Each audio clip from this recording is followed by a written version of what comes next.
With your methodology and mindset, is there any avenue for prevention? Or sounds like to me what you could learn after you were drinking could be some avenues that people at risk could learn before Mhm. they got to that certain point. Is there any aspects to that your program talks about or handles? Oh, absolutely. I would love to speak to younger generations because of the fact they don't really, until you've lived it like I have, Hmm. you don't really understand where you could end up if you allow yourself to take alcohol into your life. I mean, it's one thing if somebody has a drink occasionally, but it's when that occasionally really starts to take off.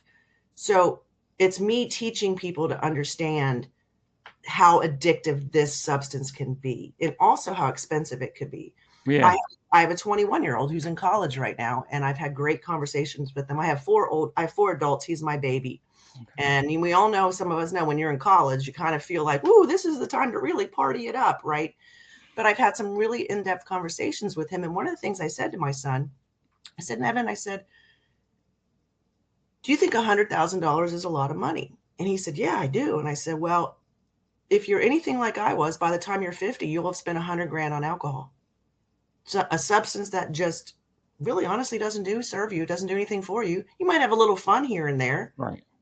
And I said, so I want you to be mindful of what you're putting in your body. And so, yeah, it's for me to be able to educate them about why, as they start to drink this substance, how it can escalate and escalate and escalate, because they don't really talk about that. Because I know in my college years, back in the late 80s, I wasn't drinking 12 beers a day. No. I mean, even on a Friday and Saturday, when I went to University of Alabama, I think in the 80s it was one of the top 3 party schools.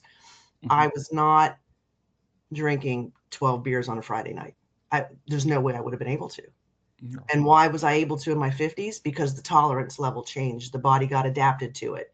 And if I was at 12 beers at 54 years old, where was I going to be at 65? Right. So I love to educate people and let them understand about how addictive the substance can be. Don't think that you're not going to be one of the ones. If you're using it in that capacity, you're going Yes. to end up where I was. And I don't want people to be where I was, because it was not pretty.